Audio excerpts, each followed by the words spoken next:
Hola, buenas noches. Muchas gracias por la invitación al Colegio Mexicano. En este momento vamos a hablar acerca de accesos vasculares guiados por ultrasonido. Es una breve plática porque este tema engloba muchos aspectos. Ok, a manera de introducción, el rol de la ultrasonografía en los accesos vasculares ha sido motivo de estudios desde hace más de 20 años. Se introdujo a la práctica clínica a inicios de los años 70 y se trata por sí mismo de un equipo costeable, portátil y capaz de ofrecer soluciones en nuestra área, que es la anestesiología. En Estados Unidos, las estadísticas no son muy claras en el área de cuántos catéteres venosos centrales se colocan, ni en México ni en el mundo. Pero hay un estimado de que en Estados Unidos se colocan más de 5 millones de catéteres por año, con una tasa de éxito de 60 a 95%. Esta tasa de éxito se refiere a la colocación del catéter venoso central en su técnica, la que en la mayoría de nosotros usamos, que es la técnica por ubicación de planos anatómicos. La tasa de complicaciones mecánicas de esta técnica es de 5 a 19%. Y la incidencia de complicaciones mecánicas aumenta alrededor de 6 veces cuando se hacen más de 3 intentos por el mismo operador.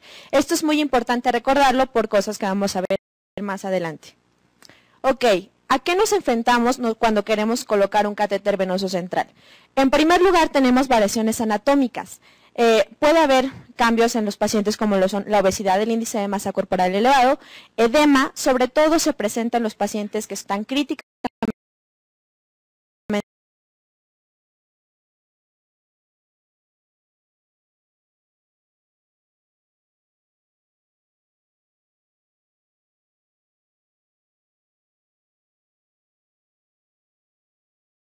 enfermos y los trombos que están asociados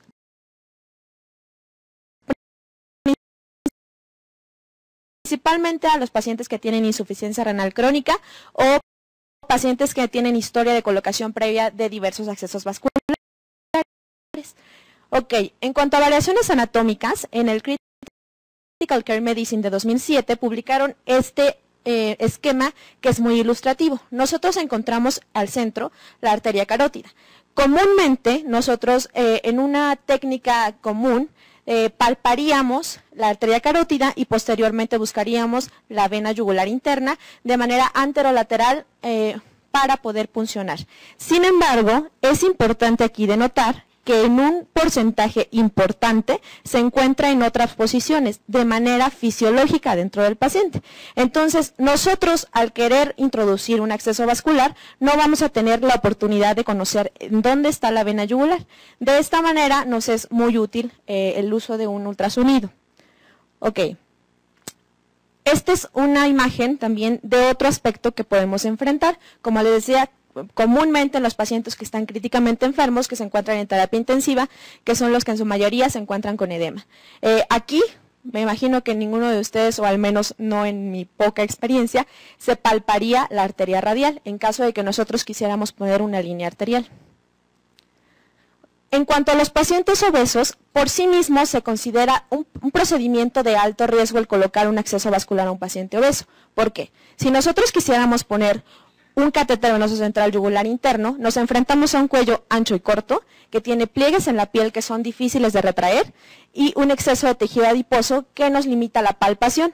Entonces, no vamos a poder palpar la tráquea, el cartílago tiroides, el pulso carotidio o los bordes claviculares, que son nuestras referencias anatómicas principales. Bueno, cuando nosotros vamos a colocar un catéter venoso, debemos conocer tanto las complicaciones como las soluciones a ellas. En primer lugar, tenemos en todas las bibliografías la punción arterial como la principal complicación en la colocación. Aquí hay varias bibliografías, sin embargo, en este estudio que fue publicado en Intensive Care Medicine en 2007, la punción arterial es un 2.9% de las complicaciones, seguida de la falla en la colocación. ¿A qué se refieren con falla en la colocación? A más de 3 intentos al querer puncionar la vena. Las demás complicaciones, pues bueno, no son tan comunes, sin embargo existen. Y en este estudio hubo un total de complicaciones de 7.1%.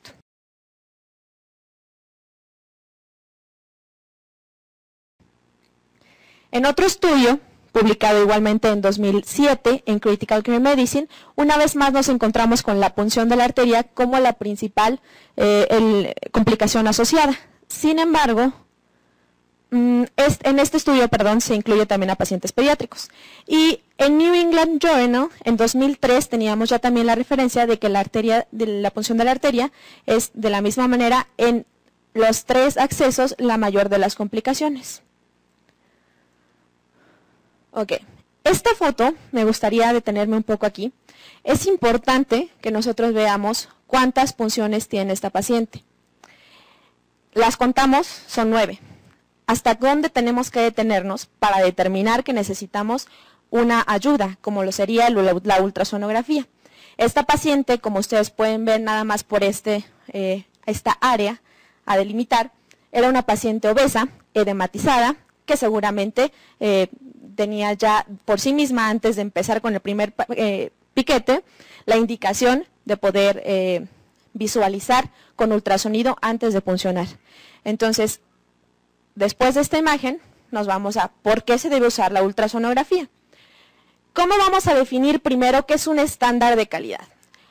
Un estándar de calidad se refiere a que médicos diferentes que están igualmente calificados, cómo manejarían al mismo paciente bajo las mismas circunstancias y si tomarían las mismas decisiones. Bajo esta definición, entonces, hay organizaciones que han apoyado el uso de ultrasonografía en los accesos vasculares.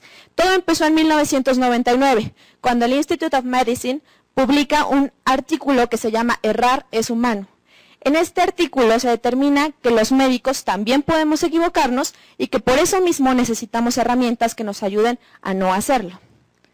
Entonces, la Agencia de Investigación para el Cuidado de la Salud y Calidad, en el año de 2001, publica 11 recomendaciones básicas para poder cuidar al paciente de mejor manera. Y dentro de sus recomendaciones, dentro de esas 11, está el uso de la ultrasonografía para la colocación de accesos vasculares. Reúne un sinnúmero de estudios en la cual como conclusión determina que se reducen las complicaciones disminuyendo el riesgo relativo hasta en un 78%. O sea, ¿riesgo relativo en qué? Tanto en la morbilidad como en los eventos adversos, como en el número de intentos necesarios para lograr la canulación de catéter venoso central. Ellos estudiaron únicamente los accesos centrales. En el año de 2002, entonces, el National Institute for Clinical Excellence publica las guías para el uso de ultrasonografía en la colocación de catéteres venosos centrales. En estas guías se dan todos los tips para poder usar adecuadamente la ultrasonografía. Y en 2007, el British Journal of Anesthesia nos va a publicar un estudio que va a evaluar el impacto de estas guías en la práctica clínica real. El resultado que obtienen es que reduce la tasa de complicaciones asociadas a la colocación de catéter venoso central con la implementación de las recomendaciones de las guías ya publicadas. Sin embargo, consideran imperativa la difusión de la técnica para su uso rutinario en la colocación de accesos vasculares.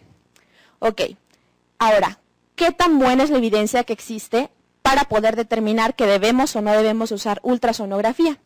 Se ha validado la ventaja de la utilización desde 1996, donde surgieron 8 ensayos clínicos. En el año en que surgen las guías, que fue 2001, surgen 29 ensayos clínicos aleatorizados. En el 2003, 18 ensayos clínicos aleatorizados. Y en el 2004 surge algo muy interesante, que es un metaanálisis de costo-efectividad. En este metaanálisis nos dicen que es mucho más eficaz en cuanto a costo-efectividad el hacer una inversión para un ultrasonido que el pagar las complicaciones que conlleva la colocación de los catéteres venosos centrales. Ellos reúnen todas las complicaciones, el tiempo hospitalario que requirieron los pacientes debido a las complicaciones y determinan que es mucho más barato pagar un ultrasonido y pagar un curso de ultrasonido que el pagar las complicaciones asociadas. Ok, se utiliza realmente. Existe esta encuesta que se le hizo a 4.235 anestesiólogos, de los cuales únicamente 1.494 respondieron. 2/3 de esta muestra nunca o casi nunca utilizan el ultrasonido y 15% siempre o casi siempre lo utiliza. Entonces ellos concluyen que el verdadero uso de la ultrasonografía difiere completamente de las recomendaciones basadas en la evidencia. Es decir, lo sabemos, pero no le hacemos caso. Ok. En 2011, entonces, se publica las guías para el uso de ultrasonografía en los accesos vasculares. Esto fue publicado por la Sociedad Americana de Ecocardiografía y la Sociedad de Anestesiólogos Cardiovasculares, disculpen. Se publica en 2011 y denota la reducción de complicaciones una vez más y del número de intentos de canulación. Pero esta vez ya se incluye entonces la técnica para canular arterias y los diferentes accesos vasculares. Es decir, engloba la técnica para poder hacer un acceso yugular interno, un acceso subclavio, un acceso femoral, líneas arteriales o incluso accesos venosos periféricos. Ok, ¿qué recomiendan las guías? Entonces, guía por ultrasonido en tiempo real. Es decir, no es lo mismo que yo tome el ultrasonido, guíe el plano, ponga un puntito en la piel y diga, este va a ser mi punto de acceso, a que yo tome el ultrasonido y en tiempo real introduzca la aguja y vea cómo es que accesa al vaso. De esta manera obtenemos muchos mejores resultados. La ultrasonografía para accesos vasculares es preferible que se haga en modo B, en 2 dimensiones. Y se debe identificar correctamente el vaso. Ahorita vamos a ver unos videos acerca de la identificación del vaso. En cuanto a identificar las estructuras por ultrasonografía, los pacientes de alto riesgo son los más beneficiados. ¿A qué nos referimos con pacientes de alto riesgo? A los pacientes con desórdenes de coagulación o que se encuentran anticoagulados o doblemente antiagregados, a los pacientes que no son cooperadores, a los pacientes críticamente enfermos, como ya lo mencionábamos, o quienes tienen historia de catéteres venosos centrales previos. ¿Por qué? Por la probable existencia de algún trombo que nos impida pasar las guías y pasar, por lo tanto, el catéter. Ok, aquí tenemos unas fotos de lo que es la técnica. No voy a ser muy explícita porque no es el motivo de esta sesión el explicar la técnica. Sin embargo, esto nos sirve para saber las habilidades que vamos a tener que adquirir para el uso de ultrasonografía. Primero que nada, tenemos el catéter con su técnica estéril, como ya nosotros lo conocemos. La manera de vestir la sonda del ultrasonido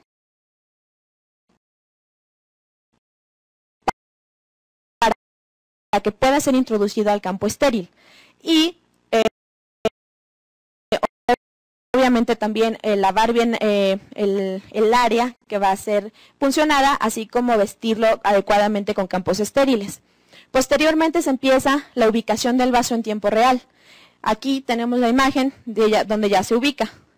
Tenemos la vena, tenemos lo que probablemente no la vemos pulsar, pero por anatomía sería esta la arteria.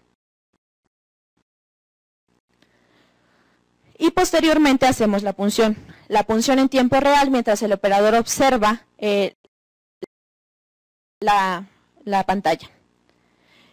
En esta imagen se ve un corte transversal donde nosotros observaríamos cómo va entrando la aguja. Sin embargo, siempre, y es muy necesario hacerlo, cambiar a un corte longitudinal en el cual observamos la punta de la aguja, ya que en un corte transversal observamos una estructura, únicamente una parte de la aguja. Sin embargo, no sabemos dónde está la punta, probablemente ya atravesó hasta la arteria. Cuando tenemos el retorno venoso, nosotros vamos a continuar con la técnica de Sellinger modificada, como siempre la hemos utilizado. Y se fija el catéter sin ningún problema. Ok, en cuanto a las líneas arteriales y el acceso, en el 2011 se publica este metaanálisis en el cual tienen como objetivo el determinar la utilidad del uso del ultrasonido en tiempo real para la colocación de una línea arterial.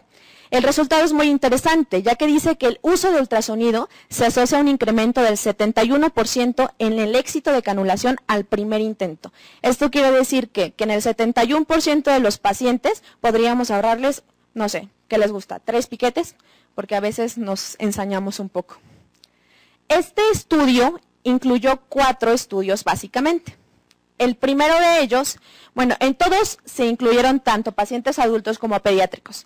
En todos ellos se buscó que tuvieran la comparación entre la técnica común, que es la palpación, y la técnica por ultrasonografía. El primero de ellos tiene obviamente un mayor tasa de éxito en la ultrasonografía, en el segundo igualmente, en el tercero también, y en el cuarto tenemos un porcentaje prácticamente igual. Ahora, es importante ver el análisis estadístico, ya que en estos primeros la P fue estadísticamente significativa. Sin embargo, en el último de los estudios, la P es no significativa, ¿sale? Entonces, esto nos determina que este estudio no va a cambiar el resultado final.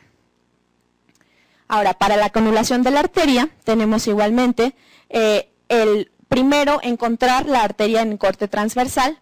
Aquí tenemos el ultrasonido. No, obviamente, como no es un video, no alcanzamos a ver el Doppler, sin embargo, estaba en Doppler. ¿Sale? Encontramos ya la arteria y posteriormente se procede a puncionar. En la punción, obviamente, también, como contábamos, es transverso el corte y posteriormente longitudinal, para poder determinar que estamos dentro del vaso. Y se coloca adecuadamente la arteria, fijándola sin ningún problema, con adecuado retorno. Ok, para que nosotros podamos usar el ultrasonido, evidentemente necesitamos un entrenamiento. Y el uso de esta técnica, después de un correcto entrenamiento, es lo que nos va a arrojar los resultados que nosotros leímos o que nosotros esperamos. ¿Y a qué se le denomina entonces un adecuado entrenamiento? Las guías que ya habíamos comentado nos dicen que un adecuado entrenamiento consta de un mínimo de 10 procedimientos realizados bajo supervisión de un experto que se realizan en no menos de 3 meses, pero no más de 6 meses. Durante estos 10 procedimientos se deben adquirir habilidades cognitivas y habilidades técnicas básicas. Las habilidades cognitivas se refieren a los principios básicos de ultrasonografía, cómo trabaja, de qué consta y cuáles son las variables que nosotros podemos manipular en él para poder encontrar un mejor uso. Los principios de asepsia y antisepsia, tanto los básicos como los que se refieren al ultrasonido. El conocimiento de la anatomía específica y de la anatomía ultrasonográfica, ya que no es lo mismo tomar un libro de anatomía y determinar todas las estructuras que verlo en una pantalla en 2 dimensiones en blanco y negro, donde nosotros no vamos a saber qué estructura es cuál. La habilidad para reconocer la localización y la viabilidad del vaso a puncionar. Es decir, yo tengo que saber qué estoy viendo y tengo que saber si soy capaz de canular lo que estoy viendo. Habilidad para reconocer la anatomía típica, las variables que nosotros ya habíamos encontrado y que nos van a determinar también la viabilidad para puncionar el vaso. Conocimiento básico de Doppler. No es del todo necesario el uso del Doppler, sin embargo es una herramienta importante que nos puede ayudar a veces a diferenciar entre vena y arteria cuando estamos hablando de pacientes hipovolémicos, en los cuales si yo presiono un poco el transductor, la arteria también va a ser comprimida. En cuanto a las habilidades técnicas a adquirir, está la habilidad para operar el equipo e identificar el vaso a puncionar, la habilidad para coordinar y guiar la aguja en la dirección y en la profundidad deseadas. A veces es difícil el trasladar el conocimiento, lo que uno visualiza en 2 dimensiones, trasladarlo a 3 dimensiones y determinar cómo estoy introduciendo la aguja y de qué manera está llegando al vaso. Y la habilidad para insertar el catéter en el vaso deseado, así como confirmar la correcta posición del catéter y no haber dañado estructuras adyacentes al momento de introducirlo. Aquí es un pequeño video donde podemos observar lo que es la localización de la vena. Tenemos, bueno, se repite, espero, porque ya se fue. Ok, esta es la vena yugular interna. ¿Cómo lo confirmamos? Primero, tiene un diámetro mayor. En segundo, no pulsa como lo pulsa la arteria que está de este lado. Y en tercer lugar, se comprime al hacer una presión ligera. Este es otro video en el cual nosotros observamos un trombo intraluminal en modo Doppler. Es decir, el flujo está alrededor de esta estructura que nosotros reconocemos aquí. Y que después de haber hecho varias pruebas y de analizarlo en varios planos, se determina que no es un artefacto, sino es un trombo que obviamente jamás va a permitir el paso de una guía para ser canulado. ¿Qué concluimos entonces? En la actualidad, el uso de la ultrasonografía no alcanza el impacto que debería, basándose en la evidencia que ya conocemos. Debe utilizarse como recurso de primera instancia en pacientes de alto riesgo. Es decir, si yo tengo un paciente obeso, ¿por qué voy a intentar una vez, 2 veces, 3 veces y tengo a la mano el recurso de poder intentarlo solo una vez con un ultrasonido? Para obtener los beneficios que la evidencia respalda, es necesario tener un entrenamiento básico en el uso de ultrasonografía. No se debe únicamente tomar el aparato y usarlo sin saber adecuadamente si lo que vamos a ver es realmente lo que creemos ver. ¿Sale? Entonces, muchas gracias.